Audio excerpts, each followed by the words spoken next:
don't see the world as it is. We see the world as we are.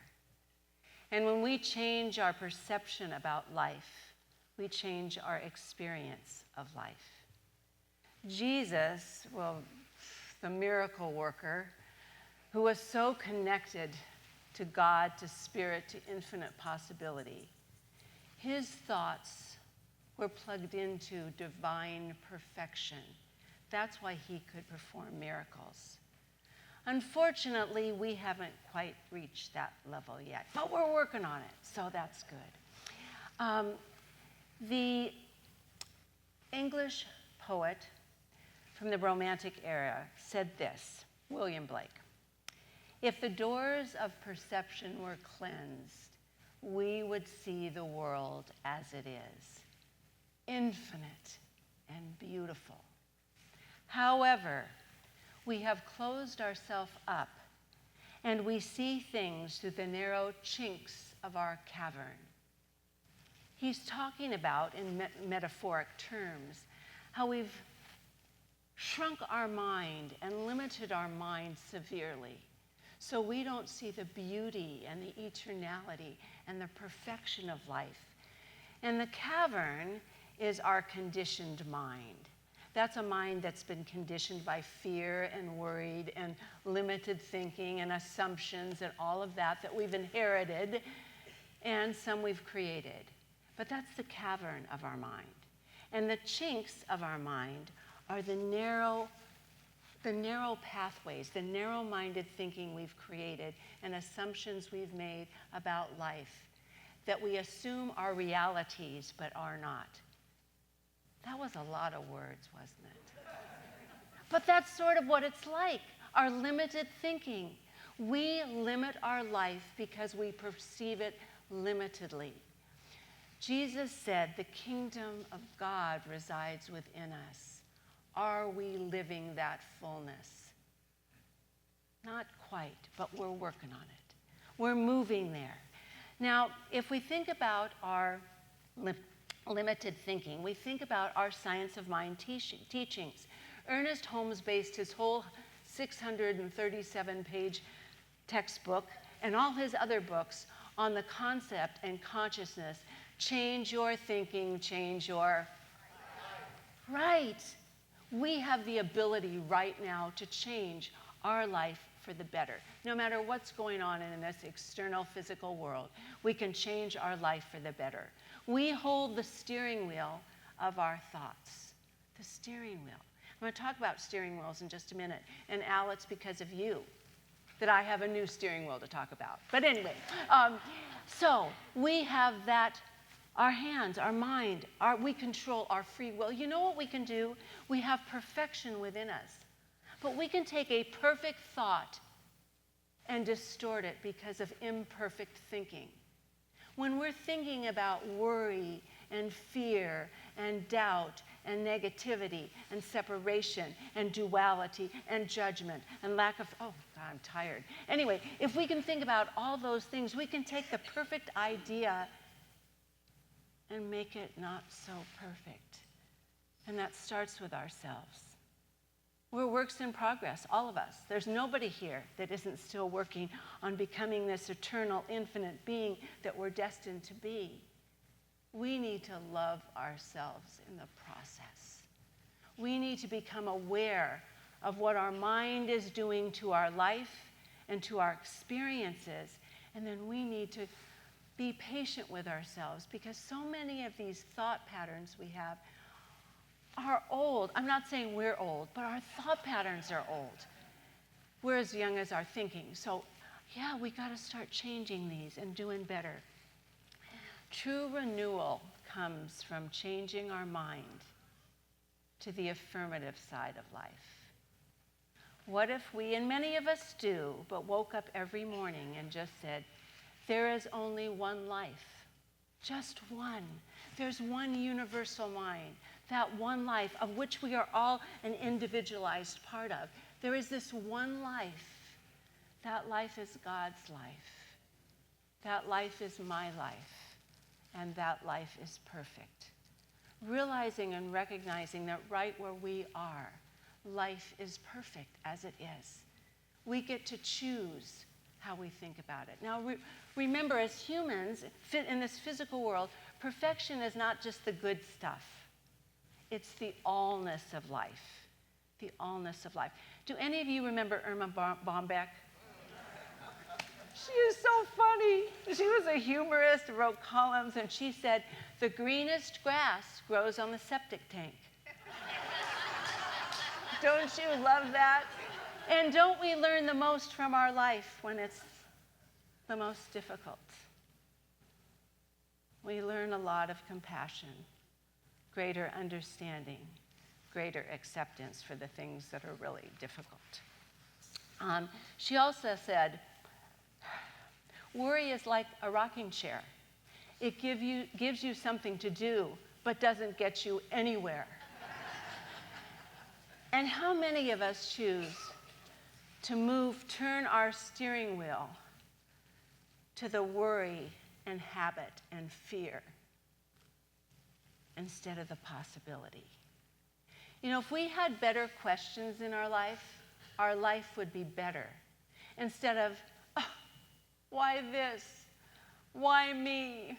Why now? We can be saying, what's in this?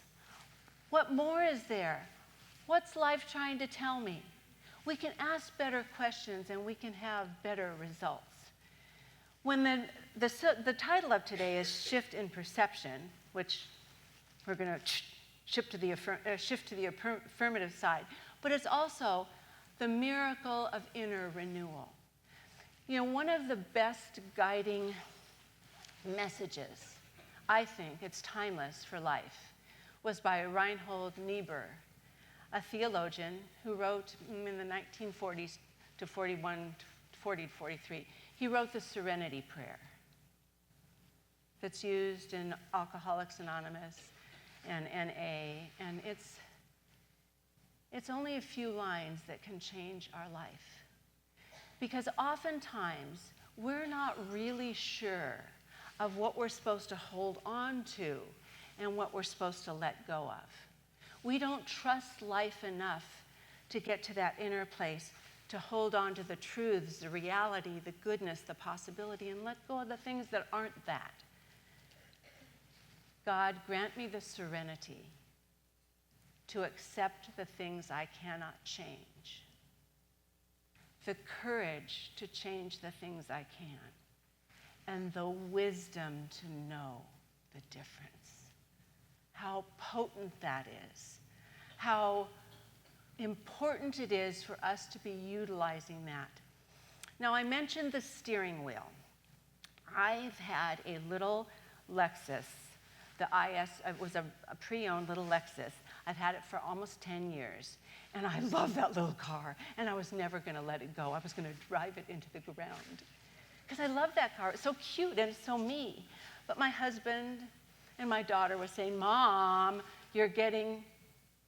Mom, you need a bigger car so you can see better. Forget the getting older, but you need a bigger car. And I said, yeah, I know I need a bigger car. Just, a little more viewing a little higher. But the real deciding factor was when my granddaughter was sitting in the back seat, and she said, Gammy, I need more leg room. And I said, okay, I'll go look. So I talked to my friend Al, and he told me the best car to look for. So I've been looking for that. Well, I went to the Lexus dealership with Kirk to look at some pre-owned cars. And I fell in love with one. He said, here's one, what was a little newer with a little less miles than I was looking for. And I got into it. Of course, it was pearlescent white clouds. And it was like driving a cloud. And I said, I'm not supposed to be excited, because a cute little Luca was sitting there. I'm not supposed to be excited, but I love this. And I was driving, it was perfect. It was wonderful. Well, we got back, and we did the financing, and the financing didn't look so good. It didn't look very good at all. And I couldn't forget the car, so I went home, and I was like, oh, yeah, well, maybe we can make it. Maybe I woke up the next morning and said, no, not going to work. Cloud. So I texted Luca and I said, Luca, love the car. It will find its perfect and right owner because it's a wonderful car, but it doesn't happen to be me. And I didn't add that in. I just said, it will find its perfect owner, but I have to look for something that's more fiscally responsible. So our daughter looked at CarMax and Carvana and found she did first one owner, no accidents, got a cheaper car. I paid to have it flown in, or not flown in, but driven in.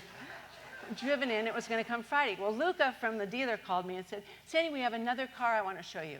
So I went in, and I knew my limit, and I knew everything. Well, he wanted to tell me that my little Cloud, which I'd named it, had lowered in price. And CarMax was going to give me more money for my trade-in, so I told him. And so Cloud is outside. I wrote my limit on my financing, what I would pay, and it was a penny less. Does God have a sense of humor? Is that just like the greatest story? Miracles happen when you know when to let go and when to hold on. And I said to Luca, I told you it was going to go to the perfect and right person. I just didn't think it was me. And you know what? I was okay with that. That's the whole point.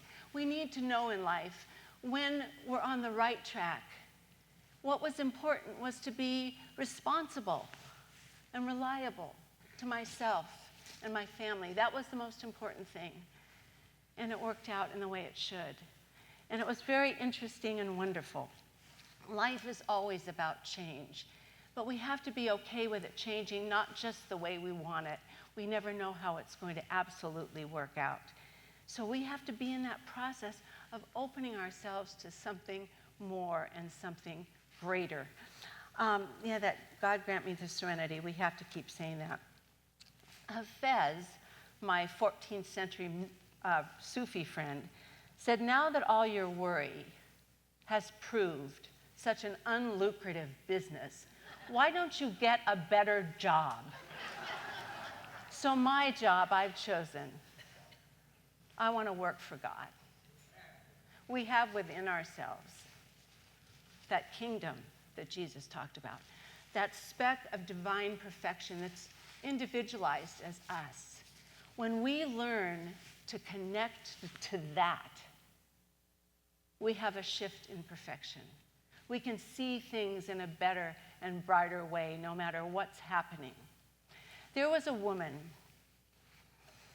who was in great distress over the loss of her son. And she went to the master, and he listened to her patiently while she shared her sadness and her woes and her distress.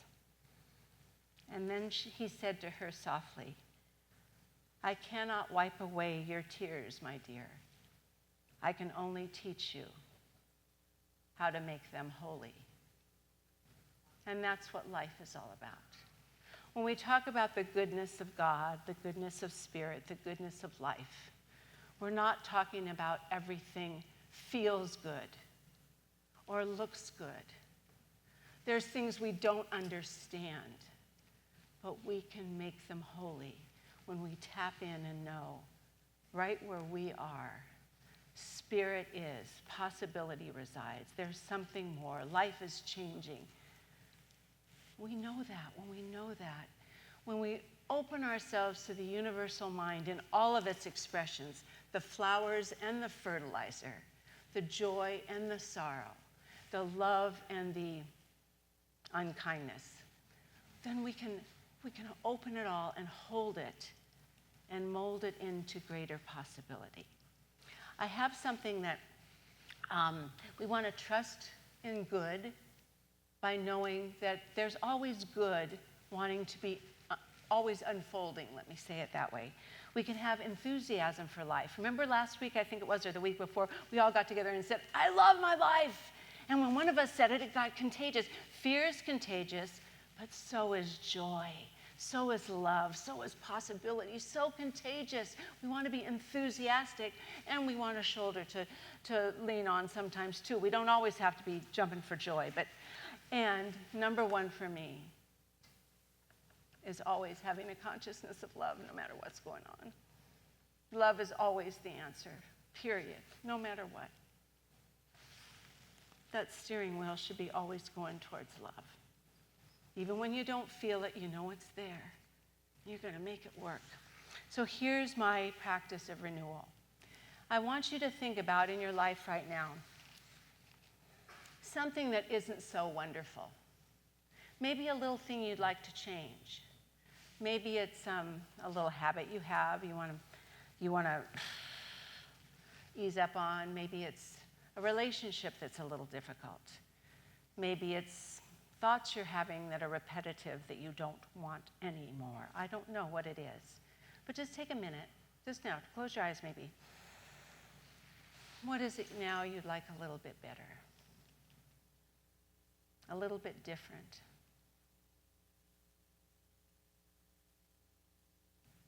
And just to allow yourself to open yourself up, open those narrow little pathways that have closed in on your mind. Use your breath to just open them up.